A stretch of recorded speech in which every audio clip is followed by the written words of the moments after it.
राधे राधे, जय श्री कृष्णा। दोस्तों कैसे हो आप सब? आई होप आप अच्छे होंगे। मैं भी ठीक हूँ, मेरे बच्चे भी ठीक हैं।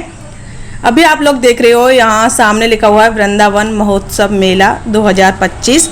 हाँ जी, तो मैं इसी मेले में आई हूँ। और एक बात मैं आप लोगों को पहले ही बता देना चाहती हूँ कि मैं अलग से या किसी और दिन मैं नहीं आई हूँ यहाँ पे मेला देखने। ये कल का जो वीडियो आप लोगों ने देखा ना, जो छठी करा का मैंने 4 धाम का वीडियो आप लोगों के साथ शेयर किया, तो मैं वहाँ से जब लौट रही थी तो ये मेला यहाँ पे लगा हुआ था। और झूले वगैरह देख के बच्चे कहने लगे कि मम्मा हमको झूला झूला दो। मैंने कहा चलो, जब मैं आई हूँ इतना किराया भाड़ा खर्च करके, क्यों ना बच्चों के भी मन की कर दूँ। ये दिन रोज़ रोज़ नहीं आते हैं। चलो मैंने कि मेला वेला ये सारी चीज़ें, थोड़ा सा लेट तो ज़रूर हो जाएंगे घर जाने के लिए, लेकिन फिर मैंने यही सोच के कि कभी और आना हुआ। वैसे तो मैं आ ही नहीं पाऊँगी, और क्योंकि दूर पड़ता है, मेरे घर से बहुत दूर है ये, ठीक है। तो ऐसे करके मैं यहाँ पे आ गई हूँ कि चलो थोड़ी बहुत ही सही बच्चों को मैं खुश कर दूँ, बच्चों को कुछ खुशियाँ दे दूँ जितना मुझसे हो सके। बच्चों को झूलने का बहुत ज़्यादा शौक़ होता है, मुझे भी झूलने का बहुत शौक़ है। आप लोगों को बताना कमेंट करके कि झूलने का शौक़ है या नहीं। ज़्यादातर महिलाओं को झूलने का शौक़ होता है। जो बड़ा वाला झूला होता है ना, आसमानी वाला झूला, उसमें झूलती हैं महिलाएँ, है ना। एक वो नाव वाला होता है, उसमें तो पुरुष और महिलाएं दोनों ही झूल लेते हैं, लेकिन मुझे बहुत डर लगता है। आसमानी वाले झूले में मुझे बहुत डर लगता है। पहली बार झूली थी, मुझे बिल्कुल डर नहीं लगा। डर तो लगा, लेकिन बहुत ज़्यादा नहीं लगा कि मैं चीखती चिल्लाती, ऐसा मैंने कुछ नहीं किया था। लेकिन जब मैं सेकंड टाइम झूली, सच बता रही, मेरी हालत ख़राब हो गई। फिर तो ये था कि भाई कैसे भी करके तू अपना ये झूला रोक दे, मुझे उतार दे, ऐसे था। तो बहुत डर मुझे लगता है, मैं नहीं झूलती बड़ा वाला झूला। मैं ना वो ये बच्चों वाला झूल लेती हूँ। उसमें मेरे 2 फ़ायदे होते हैं कि उसमें एक टिकट कम लगती है, क्योंकि मैं बच्चों को गोद में लेके बैठ जाती हूँ। तो यहाँ पे मैं बच्चों को लेकर आई, बहुत अच्छा लगा मुझे। आप लोग सोच रहे होंगे कि ये आजकल बहुत घूम रही है। मैं आजकल बहुत नहीं घूम रही हूँ।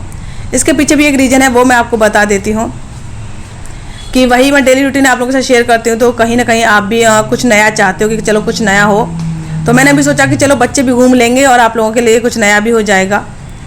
दूसरा ये कि मुझे बहुत दिन से कमेंट भी आ रहे थे कि दीदी मथुरा आप रहती हो, मथुरा में और वृंदावन में बहुत सारे मंदिर हैं, बहुत अच्छे अच्छे मंदिर हैं, आप हमें उन मंदिरों के दर्शन करा दीजिए। मेरे पास तब से इतना बजट नहीं था कि मैं मंदिरों में घूम घूम के और आपको दर्शन करा सकूं। मैं ये बात अलग वे में नहीं कह रही हूँ, आप गलत मत समझना। बट मैं ये कहना चाह रही हूँ कि तब नहीं था कि मैं, क्योंकि देखो आने जाने में किराया भाड़ा सारी चीज़ें लगती हैं, बच्चे हैं, छोटे बच्चे हैं, थोड़ा बहुत खाने पीने को भी मांगते हैं रास्ते में जब दूर जाते हैं। तो अभी मैंने सोचा कि चलो अभी थोड़ा बहुत है, तो मैं ये मतलब अभी मेरी गुंजाइश है, तो मैं चलो कर देती हूँ इतना। तो इसी वजह से मैंने आप लोगों को दर्शन कराए यहाँ आकर के। छठी करा वाला जो मंदिर था 4 धाम, वो इसीलिए मैं आई थी आप लोगों की वजह से। बच्चों के साथ साथ यहाँ मैंने भी इंजॉय किया। वैसे मेरी इच्छा नहीं होती, लेकिन आज मेरा मन था, तो मैं अभी आप लोगों के साथ एक वॉइस मतलब ओरिजिनल वॉइस के साथ क्लिप शेयर कर रही हूँ।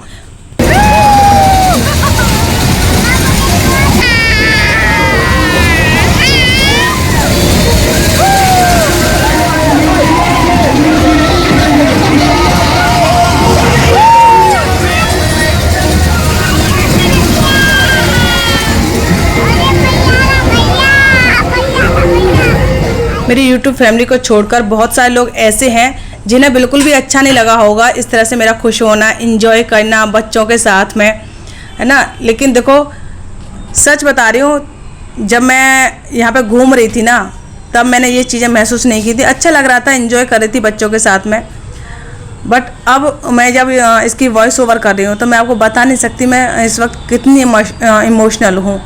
बहुत ही ज़्यादा इमोशनल हूँ, क्योंकि जब मैं ये वीडियो देख रही हूँ साथ में वॉइस ओवर करते हुए, तो मुझे वो पुराना समय अपना याद आ रहा है कि मैं कैसे कैसे करके एक एक रुपये बचाती थी, एक एक रुपये के लिए मैं तरसती थी।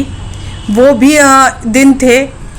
और आज ये 2 पल खुशी के मेरी ज़िंदगी में आए हैं। मैं अपने बच्चों को खुश रख पा रही हूँ। 24 घंटे में मेहनत करते। देखो मैं ये नहीं कह रही, मैं एहसान नहीं जता रही हूँ कि मैं 24 घंटे मेहनत करती। बहुत सारे लोग हैं जो अपने बच्चों को खुश रखने के लिए, अपने परिवार के लिए मेहनत करते हैं, लेकिन मेरी जो सिचुएशन है वो आप लोगों को पता है अच्छे से। जितनी मेरी यूट्यूब फैमिली है, जो पुराने मेरे सब्सक्राइबर्स हैं, सब कुछ मेरे बारे में जानते हैं। जो लोग नहीं जानते हैं, नए सब्सक्राइबर्स हैं मेरे, तो वो मेरी पुरानी वीडियो जा कर के देख लें, सब आपको पता चल जाएंगे क्या मेरे हालात थे, किन हालातों से मैं गुजरी हूँ। ये सब कुछ इतना आसान नहीं है। आज हमारे चेहरे पे मुस्कुराहट है, तो मेरी मेहनत तो है ही, साथ में आप लोगों का सपोर्ट भी है। ऐसे ही अपना सपोर्ट बनाए रखिएगा। आज ना आप लोग ना आवाज़ से अंदाज़ा लगा पा रहे होंगे, मैं बोल भी नहीं पा रही हूँ ढंग से, इमोशनल होने की वजह से। कहीं मेरा गला भर आता है कब, अब मैं क्या बोलूँ, सॉरी, मैं इमोशनल हो रही हूँ, पता नहीं क्यों हो जाता है मेरे साथ में ऐसा। तो यहाँ पे ये टेडी थे कुछ, तो गुड़िया को था कि मम्मा मुझे ना ये पिलो दिलवा दो, जो छोटे छोटे होते हैं ना बच्चों वाले। तो मैंने पूछा तो यहाँ पे ये 150 रुपये के 2 मिल रहे थे। यहाँ पे ये गुड़िया एक टेडी इसको थोड़ा सा दिख रहा है, तो ये उसको खींच के निकाल रही है कि ये कौन सा गुड्डा है, देख रही है। तो वो मैंने रखवा दिया, मैं कि बाबू ये नहीं ले रहे, क्योंकि गुड्डे वुड्डे तो घर पे बहुत सारे हैं। फिर इसको एक डॉगी दिखा, बोली मम्मा ये दिलवा दो। मैंने और भी इसको पूछे, बाबू और देख लो, जो तुम्हें अच्छा लग रहा हो वो ले लो। तो ऐसे करके हमने पसंद किए। पिलो को मैं आपको बताऊं, पिलो मैं लेने वाली थी बट मैंने इसलिए नहीं लिया क्योंकि मैंने उसको टच करके देखा तो वो गरम गरम लग रहा था। तो मैंने सोचा कि अब ये गर्मियों में सोएगी इसके ऊपर सिर रख के तो इसको गर्माहट लगेगी। मैं कही ये ठीक नहीं है बेटा, ये मत लो, कुछ और ही ले लो। तो ये गुड़िया ने डॉगी पसंद किया, फिर ये मैंने ले लिया है। 150 के 2 मिल रहे थे तो मैंने 2 नहीं लिए, क्योंकि देखो मैं पैसा उड़ा भी नहीं सकती। मैं आपको बता रही, मैं गई तो हूँ, लेकिन इसका मतलब ये नहीं कि बस मैं पैसा उड़ा दूँ। वही उड़ाने के लिए पैसा होना भी तो चाहिए। इतना पहली बात तो मेरे पास पैसा ही नहीं है कि मैं उड़ाऊँ खूब। लिमिटेड पैसा है, लिमिटेड खर्च करती हूँ, लिमिटेड से भी कम, बहुत कम खर्च करती हूँ। यहाँ पे आप लोग देख सकते हैं महिलाओं का सामान है, भाई ईयरिंग्स वगैरह, मंगलसूत्र। यहाँ पे ये कड़े हैं। क्यूटी को ये कड़े पहनने का बहुत शौक है। पहले मैंने 2-3 साल पहले इसको दिलवाया था, अभी फिर से मुझे कहने लगा देखते ही मम्मा ये दिलवा दो। मैं कहा चल ठीक है देख ले अपने साइज़ का। तो इसने देखा ये बड़ा था, फिर दूसरा चेक किया, वो पसंद आया भी। तो एक प्रॉब्लम ये हुई कि वो बहुत महंगा, मैं सोच रही थी 40-50 रुपये का आ जाएगा, बट 40-50 रुपये का नहीं था। ये भैया 120 रुपये का बता रहे थे, बोले 100 रुपये का पड़ जाएगा। कह रहे थे काला नहीं पड़ेगा, ये वो ऐसे क्वालिटी बताने लगे। लेकिन भाई इतना महंगा मैं नहीं ले सकती हूँ, 40-50 रुपये का होता तो मैं ले लेती। यहाँ पे ये रिंग्स हैं, इतने सारे आप रिंग देख पा रहे हो। अब मैंने सोचा कि वैसे तो आपको पता है कि मैं रिंग लेती नहीं हूँ कि मतलब पहनती नहीं हूँ, तो लूँगी कैसे। यहाँ पे मैंने ट्राई करके देखी कुछ रिंग, क्योंकि ये ना बहुत सस्ती हैं। कितनी सस्ती हैं ये मैं कल आपको वीडियो में बताऊंगी, और मैंने क्या लिया क्या नहीं लिया ये सारी चीज़ें भी मैं कल के ब्लॉग में शेयर करूँगी आप लोगों के साथ में। तो यहाँ पहन के देख रही हूँ, बहुत सारी रिंग तो ऐसी हैं जो मेरी उंगली में जा ही नहीं रही है टाइट बैठ रही है। तो वो छोटी वाली उंगली में पहन के देखी तो उसमें 1-2 आ गई, बट अब उसमें पहनने का शौक़ नहीं है। तो कम से कम अगर ले रही हूँ तो कोई ढंग की हो, आ जाए उंगली में। तो ये भैया बोल रहे थे ये लेना है कड़ा में, कि नहीं भैया हमें नहीं लेना, इतना महंगा नहीं ले रहे हैं। मंगलसूत्र भी है यहाँ पे, लेकिन बस मंगलसूत्र देख रही रह जाती हूँ। मेरा जो गोल्ड का मंगलसूत्र है वो तो मेरा गिरवी पड़ा है अभी तक। हाँ मुझे याद आ गया मंगलसूत्र से, एक कमेंट मुझे आया था, दीदी अब आप अपना मंगलसूत्र छुड़ा लीजिए जो आपका गिरवी रखा है। तो बहन मैं आपको बताऊँ, मेरी इतनी यूट्यूब पेमेंट नहीं आती है कि मैं अपना मंगलसूत्र छुड़ा लूँ और घर का खर्च भी चला लूँ। बस इतना ही मेरा हो पा रहा है यूट्यूब से कि मैं घर खर्च ही चला पा रही हूँ, इससे ज़्यादा नहीं। जब ज़्यादा यूट्यूब पेमेंट आएगी तब जब इतना होगा ना कि मैं घर का खर्च भी चला लूँ और कुछ सेविंग भी कर लूँ, तभी शायद मैं वो अपना मंगलसूत्र छुड़ा पाऊँगी। कभी कभी मन में आता है कि उसको बिकता ही कर दूँ, क्योंकि मेरी इतनी ऐसी बन ही नहीं पा रही है व्यवस्था। अभी आगे कुछ दिख नहीं रहा, चैनल भी इतना डाउन जाता है मेरा, पता नहीं क्या हो जाता है। थोड़े दिन सही चलेगा फिर एकदम से ऐसे हो जाएगा। चलो अब उस बात को छोड़ते हैं, लेकिन आप लोग सपोर्ट करते हो ये मुझे बहुत अच्छा लगता है। यहाँ पे ये मेला ज़्यादा बड़ा नहीं था कि बहुत ज़्यादा हो, लेकिन जितना भी था ठीक था। और बहुत खुश थी जब मैं यहाँ घूम रही थी, लेकिन अभी ऐसे ही।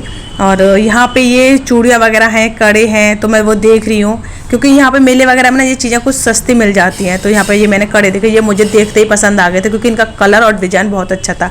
आप लोगों को कैसे लग रहे हैं कमेंट करके जो बताना। ये मेरे सूट से मैच हो रहे हैं बिल्कुल। तो बहुत मन था कि इन्हीं को ले लूँ, बट मैंने ये नहीं लिए, क्योंकि ये ना ऐसे हैं कि हर एक ड्रेस पर नहीं चल पाएंगे। फिर मैंने ऐसा कलर चुना कि वो हर एक ड्रेस पर चल जाए। तो ये भी बहुत सस्ते हैं। मैंने बताया ना, जो भी चीज़ें मैं ले रही हूँ वो मैं कल के वीडियो में बता दूँगी, उनका रेट भी बता दूँगी मैंने कितने में क्या ख़रीदा है। ये सारी चीज़ें, ऐसे हालातों में ना खुश रहना बहुत मुश्किल होता है। लोगों को लगता है कि अरे ये तो बहुत खुश है, ये मैं मना नहीं कर रही हूँ मैं खुश नहीं हूँ, हाँ मैं खुश हूँ। और भाई मैं दुखी ना, मेरे पास बहुत, मैं दुखी रह ली और अभी भी दुख है। ऐसा नहीं कि अब टेंशन नहीं है कि अब सब कुछ ठीक हो गया है, लेकिन अब मैं उन सब चीज़ों को इग्नोर करके चलती हूँ। और मैं नहीं चाहती कि मैं परेशान हूँ, अपने साथ साथ बच्चों को परेशान करूँ, बच्चों के साथ साथ अपनी यूट्यूब फैमिली को परेशान करूँ, ऐसा मैं बिल्कुल नहीं चाहती। बच्चे खेल रहे थे, मतलब बोल रहे थे कि मम्मा हमें इसमें भी जाना है, तो इसकी 40 रुपये टिकट थी एक। और फिर मैं ना सोच रही थी कि 40 से 80 रुपये दोनों बच्चों के हो गए। मैंने सोचा गुड़िया को रोक लेती हूँ, क्यूटी को भेज देती हूँ क्योंकि गुड़िया छोटी है। फिर मैंने सोचा भैया से बात करके देखती हूँ इनसे कि हाफ टिकट की गुड़िया की ले लें। मैंने भैया को बोला, मैं भैया जी बच्ची तो छोटी है, इतना एंजॉय भी नहीं कर पाएगी, खेल भी नहीं पाएगी, थोड़ा बहुत ही जाएगी ये और आ जाएगी, आप इसके हाफ टिकट ले लेना। पहले भैया ने मना किया लेकिन फिर भैया मान गए कि चलो ठीक है भेज दो। तो फुल टिकट क्यूटी की और हाफ टिकट में मैंने गुड़िया को भेज दिया। तो ऐसे करके बच्चों ने खूब मस्ती की। यहाँ पर गुड़िया एकदम से लुढ़कती हुई आई, खूब बच्चों ने एंजॉय किया। बच्चों को देख के मुझे इतना अच्छा लग रहा था, बहुत ज़्यादा। जब बच्चे खुश होते हैं ना, मैं बहुत खुश होती हूँ बच्चों को देख करके, बहुत खुशी होती है। हर एक माँ ऐसी होती है कि अपने बच्चों को देख कर खुश होती है। मैं एक इकलौती ऐसी माँ नहीं हूँ कि जो अपने बच्चों के बारे में सोचती हूँ। कोई बहुत बड़ी बात नहीं है, कोई मैं बच्चों पे एहसान नहीं कर रही हूँ और ना ही किसी और पे एहसान कर रही हूँ। मेरा फ़र्ज़ है और अपना फ़र्ज़ मैं मरते दम तक निभाऊंगी। तो ऐसे करके बच्चों ने यहाँ खूब इन्जॉय किया। फिर उसके बाद में टाइम ज़्यादा हो गया, मैंने कहा चलो बच्चों घर चलते हैं। फिर बच्चों को बड़ी मुश्किल से यहाँ से निकाला, आ ही नहीं रहे थे, आने का नाम ही नहीं लेते, कह रहे नहीं मम्मा थोड़ा और थोड़ा और। मैं कि नहीं बेटा बस अब इतना ही। आप लोगों से बस एक ही बात कहना चाहूँगी, जो लोग मेरे चैनल पर नए हैं, पहली बार वीडियो देख रहे हैं, वो चैनल को ज़रूर सब्सक्राइब कर लें। जरूर, मुझे आप लोगों के सपोर्ट की बहुत ही ज़्यादा ज़रूरत है। बाहर आने के बाद मैंने बच्चों को गोलगप्पे खिलाए और गुड़िया ने मीठे खाए और क्यूटी ने वो पानी वाले खाए। तो गुड़िया ने सारे कपड़े यहाँ पे ख़राब कर लिए थे, फिर मैंने इसके साफ़ किए पानी वानी से, तब जाके मैं बच्चों को घर पे लेकर के आई थी। थोड़ा लेट हो गई थी घर आने तक, लेकिन कोई बात नहीं, बच्चों को आज मैंने बहुत खुश कर दिया। बहुत खुश हुए बच्चे, मैं भी खुश हुई साथ में, ऐसा नहीं है। तो चलिए फ्रेंड्स, फिर आज का ये वीडियो यहीं तक ही। वीडियो पसंद आई हो तो लाइक कमेंट, चैनल को सब्सक्राइब कर लेना। जो लोग चैनल पर नए हैं वो जरूर सब्सक्राइब कर लेना, फिर से कह रही हूँ। मिलेंगे नेक्स्ट वीडियो में। राधे राधे, जय श्री कृष्णा।